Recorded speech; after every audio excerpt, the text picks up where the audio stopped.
இன்னைக்கு சத்தான சமையல்ல ஒரு அதாவது வேக வைக்காம அப்படியே இன்ஸ்டண்ட்டாக பண்ணுற மாதிரி ஒரு மோர் குழம்புங்க. இது கீரை போட்டு பண்ண போகிறேன். இந்த மோர் குழம்பு பண்ணுறதுக்கு தேவையான இன்க்ரீடியன்ஸ் என்னன்னு சொல்லிட்டு முதல்ல பார்த்துட்டு வந்துடலாம். பச்சை மோர் குழம்பு செய்ய தேவையான பொருட்கள்: இலேசாக புளித்த கடைந்த மோர் 500 ml, 1/4 கப் தேங்காய் துருவல், அரைக்கீரை விரும்பும் அளவு, பச்சை மிளகாய் 2, சிகப்பு மிளகாய் 2, மஞ்சள் தூள் விரும்பும் அளவு, சீரகம் அரை டீஸ்பூன், கடுகு சிறிதளவு, வெந்தயம் 2 சிட்டிகை, பெருங்காயத்தூள் விரும்பும் அளவு, உப்பு தேவையான அளவு, எண்ணெய் தாளிப்பதற்கு தேவையான அளவு, பொட்டுக்கடலை 2.5 டேபிள் ஸ்பூன். கீரை மோர் குழம்பு செய்யறதுக்கு தேவையான இன்க்ரீடியன்ஸ் எல்லாம் பார்த்துட்டீங்க இல்லையா? ரொம்ப சிம்பிள் தாங்க, ரொம்ப டேஸ்டியாக இருக்கும். இப்போ நான் இங்கே வச்சுட்டு பார்த்தீங்கன்னா இது அரைக்கீரை. அரைக்கீரையை நல்லா கழுவி அலசிட்டு ஸ்டீம் குக் பண்ணிக்கணும்.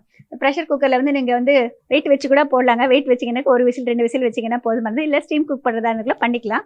கொஞ்சம் நேரத்துலேயே வெந்துடும். அதுக்கப்புறம் இந்த மாதிரி நல்லா மேஷ் பண்ணி வச்சுக்கோங்க. பாருங்கள், சும்மா கையிலேயே இப்படி பண்ணால் மேஷ் ஆகிடும். மிக்சியில் போடாதீங்க, நல்லா இருக்காது. கையில் தான் மேஷ் பண்ணி வச்சுக்கோங்க. இந்த மாதிரி பண்ணி வச்சுக்கோங்க. இப்போ இதை அரைக்கிறதுக்கு தேவையான சாமான்கள் எல்லாம் ஒவ்வொன்றா சேர்க்குறேங்க, பார்த்துக்கோங்க. அரைச்சிக்கலாம். இப்போ தேங்காய் துருவல், இதோட பொட்டுக்கடலை. இது ஒரு திக்னஸை கொடுக்கும், நல்ல சுவையை கொடுக்கும். 1 இல்லைன்னா 1.5 டேபிள் ஸ்பூன் போட்டால் போதுமானது. அவங்கவுங்க காரத்துக்கு தகுந்த மாதிரி மிளகா போட்டுக்கலாங்க. பொதுவாக இதுக்கு பச்சை மிளகா சிவப்பு மிளகா 2 சேர்த்தா தான் நல்லா டேஸ்டியாக இருக்கும். இதுலேயே மஞ்சத்தூள் சேர்த்துறேன். தேவையான அளவு உப்பு இதுலேயே போட்டுலாங்க. சீரகம், நிறைய பேர் தனியா சீரகம் 2 சேர்ப்பாங்க. ஆனால் சீரகம் மட்டும் போட்டு பாருங்க, கூடுதல் சுவையாக இருக்கும் உங்களுடைய மோர் குழம்பு. 1/2 டீஸ்பூன் போட்டுக்கலாம். இதுக்கு பொதுவாக வெங்காயம் பூண்டு அந்த மாதிரிலாம் சேர்க்கறது இல்லைங்க, இது மட்டும்தான். இப்போ இதை தண்ணி ஊற்றிட்டு மிக்சியில் அரைச்சி கொண்டுலாம். ரொம்ப விழுதா நைஸ் பேஸ்ட்டாக வேணும்னு அவசியம் இல்லைங்க. லேசான குறகுறப்பு இருந்தால் போதுமானது. இப்போ இது பாருங்கள், அரைச்சி கொண்டு வந்தாச்சு. இப்போ மிக்சிங் தான் எப்படின்னு சொல்லிட்டு பார்க்கலாமா? இப்போ இந்த பவுல் எடுத்துக்கிறேங்க. இந்த அரைச்ச விழுத்து அதை சேர்த்துக்கலாம். பார்த்தீங்கன்னா ரொம்ப நைஸாக அரைக்கல, கொஞ்சம் குறக்குறான்னு இருக்குது. அதுதான் டேஸ்ட்டு கொடுக்கும். இதில் சேர்த்துக்கலாம். இது லேசாக புளிச்ச மோர்.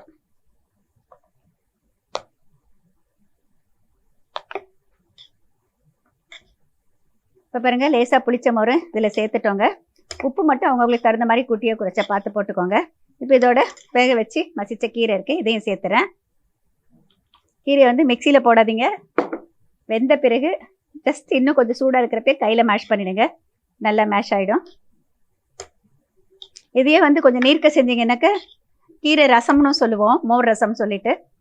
திக்காக பண்ணோன்னாக்கா நம்ம குழம்பு மாதிரி சொல்லுவோம்.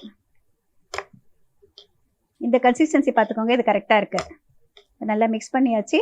இப்போ இதுக்கு தாளித்து கொட்டணும். தாளிக்கிறதுக்காக கொஞ்சமாக எண்ணெய் விட்டுருக்காங்க. இது அவங்கவுங்க விருப்பங்க. எங்கள் வீட்டில் யூஸ் பண்ணுற எந்த எண்ணெய் வேணாலும் யூஸ் பண்ணிக்கலாம். கொஞ்சமாக கடுகு போட்டுக்கலாம், கொஞ்சமாக சீரகம் போட்டுக்கலாம், 4 வெந்தயங்க. இது ஒரு நல்ல வாசனையோடு இருக்கும்.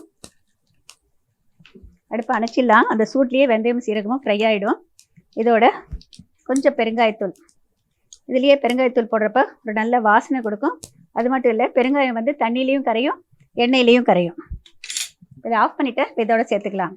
அது ஓவர் ரோஸ்டிங் கூடாது, அண்டர் ரோஸ்டிங்கும் இருக்கக்கூடாது. அது கரெக்டானபடி ரோஸ்ட் பண்ணிங்கனாக்க நல்ல வாசனையோடு நல்லா இருக்கும். இப்போ இதை சேர்க்க போகிறேன்.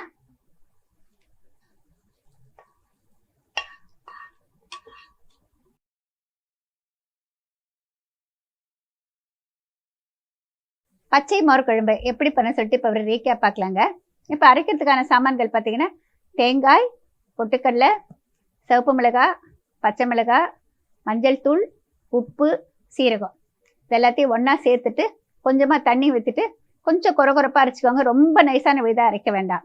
இப்போ இந்த அரைச்ச விழுதை ஒரு பவுலில் சேர்த்துட்டு அதோட தேவையான அளவு இந்த மோர் சேர்த்துக்கோங்க. நம்ம கடைஞ்சி வச்சிருக்கிற அந்த கீரையை சேர்த்துக்கோங்க. நல்லா கலந்து விட்டுருங்க. பேனில் கொஞ்சமாக எண்ணெய் விட்டுட்டு கடுகு, சீரகம், வெந்தயம், பெருங்காயத்தூள் எல்லாத்தையும் தாளிச்சிட்டு அதில் சேர்த்து கலந்துருங்க. மிக சுவையான பச்சை மோர் குழம்பு ரெடி.